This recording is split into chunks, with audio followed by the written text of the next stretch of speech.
चल भी छोटे छोटे चलो जल्दी करो। छोटे क्रिश बन ओ तुम्हारा हो गए। चलो चलो चलो चलो चलो शाबाश शाबाश शाबाश।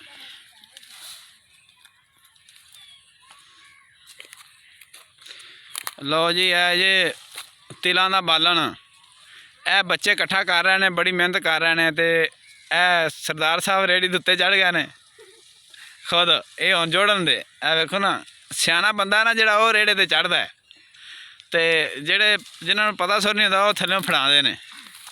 ए वेख लो तुहाडे तुहाडे सामने ही है सारा रिजल्ट वेख लवो। जिहड़ा सियाना बंदा वो चढ़ गया रेहड़े ते जिहड़े थोड़े जिहे कमले ने वो चुक चुक के ले आते हैं। तो जिहड़ा उदू कमला है वो वीडियो बना पे। हाँ चलो चलो चलो उस मैंने लियाओ जिधर तुहानू आंदा पिया। शाबाश जल्दी करो जल्दी भाई जल्दी करो।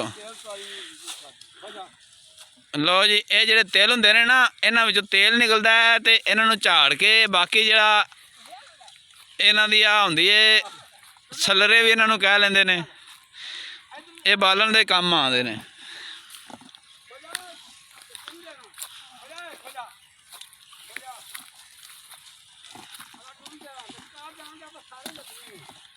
लो जी बाबा जी फरमा रहे ने भी सारे लद के जाने ने, भावें रात हो जाए तो भावें हुणे लदे जान।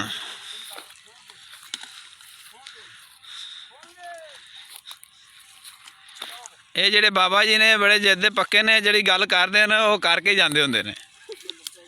आ वेखो ना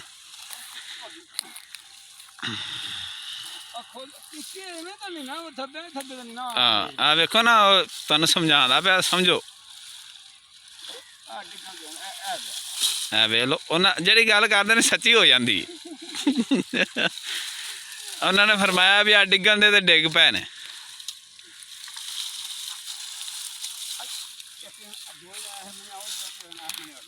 सुन लो भी दो जने उधर तो दो जने उधर।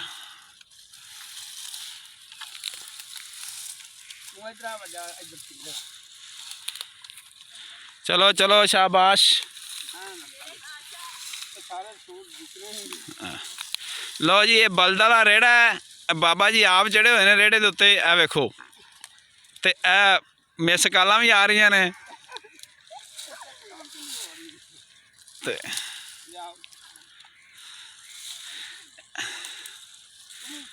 बच्चों ने बहुत अज काम किया जी। पहले इन्हों झाड़ के इन्हों चो तिल कढ़े ने, तिल कढ़ के ते फिर उन्हें बालन ले जा रहे हैं घर।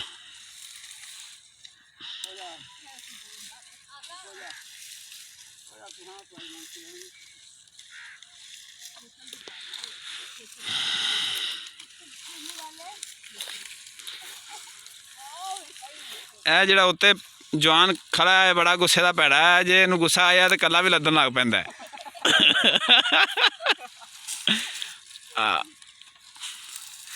बस इहदा इस तरह का गुस्सा है, हुण की क्या जा सकता है।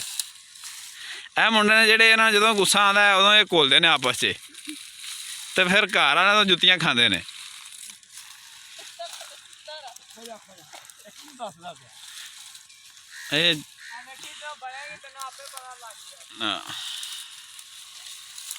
माशाअल्लाह जी। ये जी पंजाब जिला कसूर है, पंजाब का जिला कसूर पाकिस्तान तो असी तुहानू लाइव टैलीकास्ट विखाने पे हैं।